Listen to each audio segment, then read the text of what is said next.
Hello, I'm Matthew Baker. I'm Felipe Ramanzini.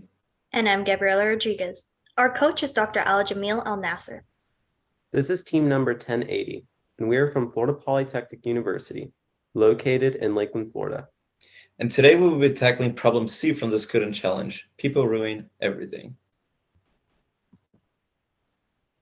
Let's begin with an example of a real-life scenario where people ruin everything. Chicago is a city famous for its high population of people and also a high population of pigeons. The birds have been captured and domesticated over many years in this city.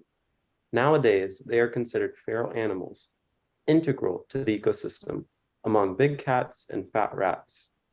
Northwestern University reported on their history with the Windy City, taking note of an incident in November of 2017, in which a man released over 60 pigeons in a misguided attempt to free them from their supposed captivity. What this man didn't know is that pigeons have acclimated to their human neighbors and become complacent, eating junk food off the ground and resting on balconies instead of foraging for seeds and building nests in trees. As a result, these particular pigeons lost their natural predator avoidance skills and were completely decimated by hawks within a week after release.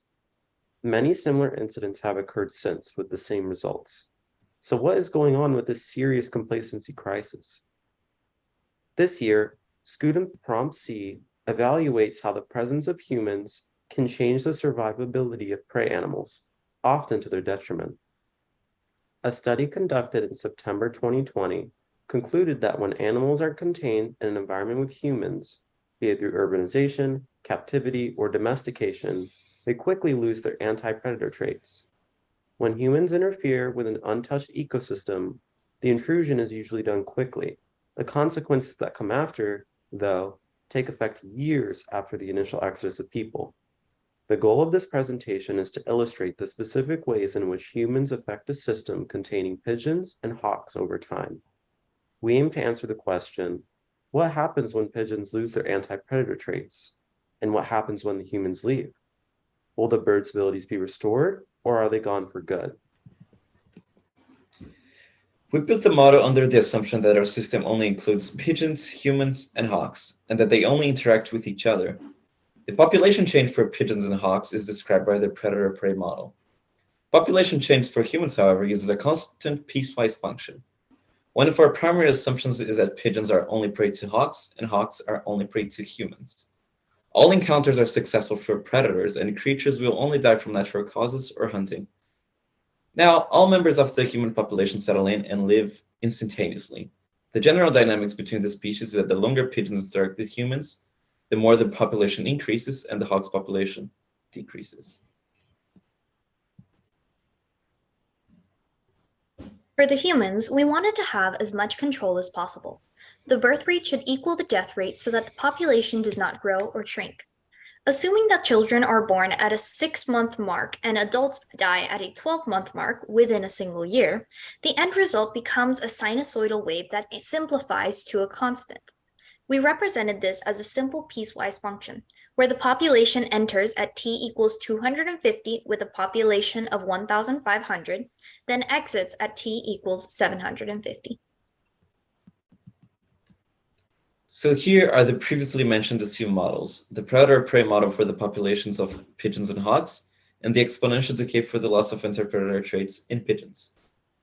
This is because when pigeons start coexisting with humans, pigeons have to spend less time and energy in avoiding hawks, since humans keep them away. Thus, pigeons show a decrease in their anti-predator traits once in contact with the human population. For the general assembly of the model, however, piecewise functions were modeled to represent different states, prior, during, and after human population settles into the system. The lines of code displayed here are assembled from the MATLAB code we developed to display our results.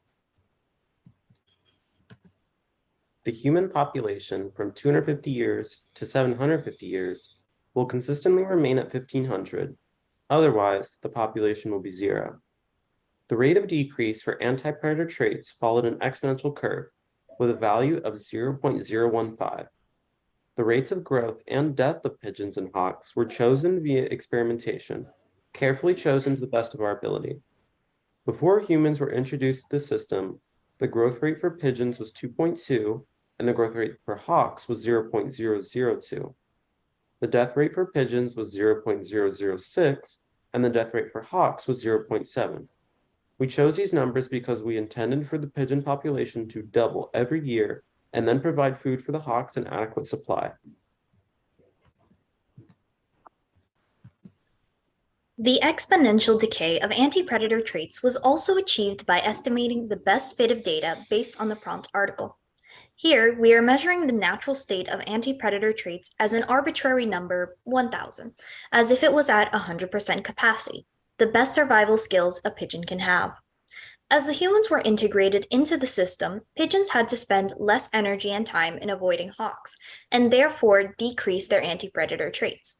Since the traits follow a curve of exponential decay, they level off at 250 as soon as the humans leave. This indicates that the pigeons are now living with a quarter of their anti-predator traits. It should be noted that while the amount of skill does not get better, it is not lost completely either.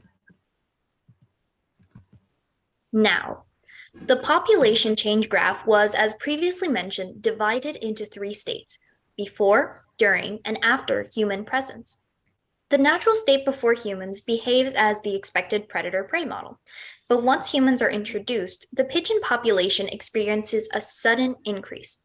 Under the care and protection of humans, the hawks are scared away or killed, and their population decreases. Because human resources are limited, though, the pigeon population also steadily decreases, just on a smaller scale. Once the human population is removed from the system, the remaining pigeons have less anti-predator traits, and therefore are more easily hunted down by hawks. As indicated by the smoother curve, both populations decrease over many years. The slight upwards curve hints at a possibility for restoration, albeit a weaker one, with significantly smaller populations, but more time would be needed to better examine the long-term consequences of human involvement. Due to time constraints, the model was not as effective as it could have been. For a more accurate solution, one of the things we could have accounted for was the nutrition of the birds. For this current model, we assumed that birds would live a usual life regardless of what they eat. In the real world, though, junk food from humans can have an adverse effect on pigeons. This would have lessened the prey population by a bit and possibly affected the hawks too. And speaking of hawks, their geographic proximity to humans also affect their survival rates. While this was not accounted for in the original model, a contour map to designate which hawks live and die was considered to evaluate hawk and pigeon populations. The last possible adjustment, and maybe the most ruthless, is that of illnesses. Pigeons can get sick from the food they eat, which in turn affects anything they interact with. This could harm any cattle that the humans eat, local hawk populations, and the pigeons themselves. So this concludes team numbers 1080's presentation on SCUDEM Prompt C. Thank you for listening. We hope you enjoyed hearing about pigeons and hawks. These are the references that we used in conducting research for the challenge. Thanks again, and have a nice day.